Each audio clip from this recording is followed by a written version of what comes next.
उत्पत्ति 3 अध्याय। यहोवा परमेश्वर ने जितने बनेले पशु बनाए थे उन सब में सर्प धूर्त था। उसने स्त्री से कहा, क्या सच है कि परमेश्वर ने कहा तुम इस वाटिका के किसी वृक्ष का फल न खाना? स्त्री ने सर्प से कहा, इस वाटिका के वृक्षों के फल हम खा सकते हैं, पर जो वृक्ष वाटिका के बीच में है उसके फल के विषय में परमेश्वर ने कहा कि ना तो तुम उसको खाना और ना उसको छूना, नहीं तो मर जाओगे।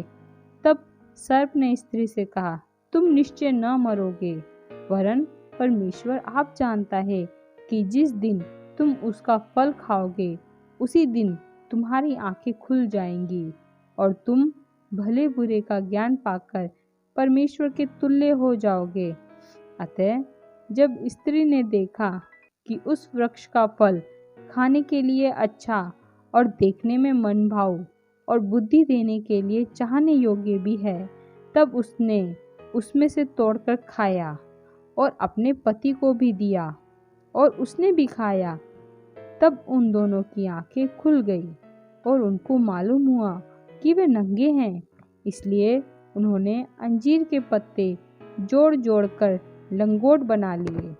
तब यहोवा परमेश्वर, जो दिन के ठंडे समय वाटिका में फिरता था, का शब्द उनको सुनाई दिया। तब आदम और उसकी पत्नी वाटिका के वृक्षों के बीच यहोवा परमेश्वर से छिप गए। तब यहोवा परमेश्वर ने पुकार कर आदम से पूछा, तू कहाँ है?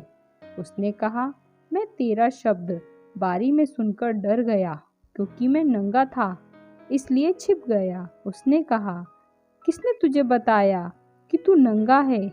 जिस वृक्ष का फल खाने को मैंने तुझे मना किया था, क्या तूने उसका फल खाया है? आदम ने कहा, जिस स्त्री को तूने मेरे संग रहने को दिया है उसी ने उस वृक्ष का फल मुझे दिया और मैंने खाया।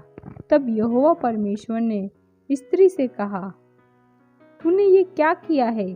स्त्री ने कहा, सर्प ने मुझे बहका दिया, तब मैंने खाया।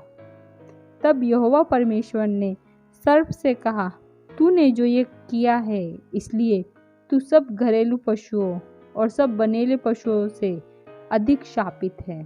तू पेट के बल चला करेगा और जीवन भर मिट्टी चाटता रहेगा।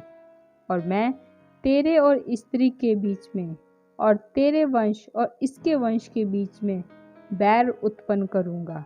वह तेरे सिर को कुचल डालेगा और तू उसकी एड़ी को डसेगा। फिर स्त्री से उसने कहा, मैं तेरी पीड़ा और तेरे गर्भवती होने के दुख को बहुत बढ़ाऊंगा। तू पीड़ित होकर बालक उत्पन्न करेगी और तेरी लालसा तेरे पति की ओर होगी और वह तुझ पर प्रभुता करेगा। और आदम से उसने कहा, तूने जो अपनी पत्नी की बात सुनी और जिस वृक्ष के फल के विषय मैंने तुझे आज्ञा दी थी कि तू उसे न खाना, उसको तूने खाया है, इसलिए भूमि तेरे कारण शापित है। तू उसकी उपज जीवन भर दुख के साथ खाया करेगा और वह तेरे लिए कांटे और ऊंट कटारे उगाएगी। और तू खेत की उपज खाएगा और अपने माथे के पसीने की रोटी खाया करेगा और अंत में मिट्टी में मिल जाएगा, क्योंकि तू उसी में से निकाला गया है। तू मिट्टी तो है और मिट्टी में ही मिल जाएगा। आदम ने अपनी पत्नी का नाम हव्वा रखा, क्योंकि जितने मनुष्य जीवित हैं उन सब की आदि माता वही हुई। और यहोवा परमेश्वर ने आदम और उसकी पत्नी के लिए चमड़े के अंगरखे बनाकर उनको पहना दिया। फिर यहोवा परमेश्वर ने कहा, मनुष्य भले बुरे का ज्ञान पाकर हम में से एक के समान हो गया है, इसलिए अब ऐसा न हो कि वे हाथ बढ़ाकर जीवन के वृक्ष का फल भी तोड़ के खा ले और सदा जीवित रहे। इसलिए यहोवा परमेश्वर ने उसको अदन की वाटिका से निकाल दिया कि वह उस भूमि पर खेती करे जिसमें से वह बनाया गया था।